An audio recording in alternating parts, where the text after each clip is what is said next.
I'm Valerie D'Costa. At this time, I'm the manager of a program at the World Bank called InfoDev. And InfoDev's focus is on the growth and the success of technology companies, startups, and enterprises in the developing world. I've had, I think in the past, before I came into my current position, a job in the Singapore government, where part of what I was responsible for was ensuring the representation of Singapore's interests in what was then kind of a fledgling ICANN. And so I've had quite a long and illustrious history with ICANN, and it's a pleasure to be back. I think that the work cut out for ICANN at this point in time and its transition preparations, which is what brings us here today, involves a huge amount of work, which I see a large number of really diligent people, many of whom I've known for many years, working hard to try to fulfill in the run-up to the transition at the end of this year. There are so many committed people that have been around for a very long time and who continue to really serve ICANN and the internet community with their very best efforts. It's a wonderful thing to see.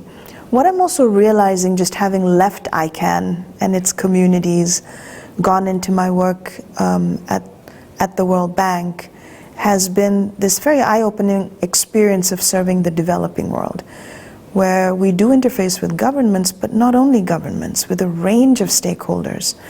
And what I'm starting to see more and more is that the internet on a very real level is changing patterns of commerce, access to information, it's addressing market asymmetries, it's affecting countries' ability to participate in global value chains.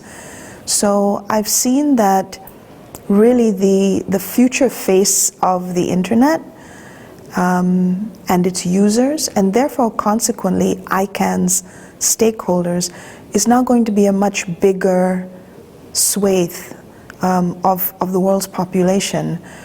So I think that there's going to be an important bridging function to try to incorporate and include those voices into ICANN processes. You know, broadly, I think I see a very collegial, a very technocratic discussion underway. It's low on rhetoric, on emotion, and high on trying to get a job done, which I really support. And I do think that a hallmark of success for ICANN is to be able to really adequately reflect a changing interface with who uses the internet.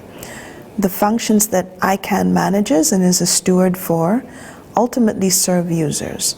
And so I guess a reflection of mine is thinking about perhaps coming back in a year and seeing participants from maybe 20, 30 more countries at the table. Now, to me, that would be success, because that's the reality of the world that we're living in. So that's not a criticism. That's just a way of saying I think diversity and inclusion is always an ongoing target. And we need to, I think, really sort of reflect on this quite deeply and just consistently and steadily grow that stakeholder base to include more countries, more people, more perspectives, more points of view. ICANN will be better for it, but so will those stakeholders and users. I think it's a very difficult thing to explain to people who haven't been part of an internet dialogue why the things that are being discussed in the room behind us matter to them. So if on the face of it we're thinking about the transition of an extremely important function which governs and helps to create order and stability and security for the internet, which is a critical infrastructure of great importance to many countries, then I think part of what we need to think about as a community is how do you explain why that's important to countries in the emerging world?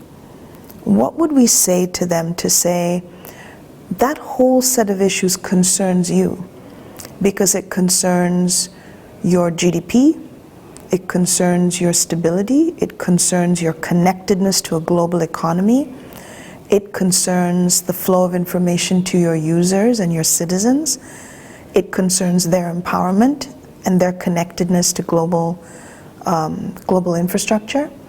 I think we need to come up with a couple of key seminal messages to make people that aren't in the room yet sit up and say, well, that's a dialogue I need to follow, learn about, and participate in.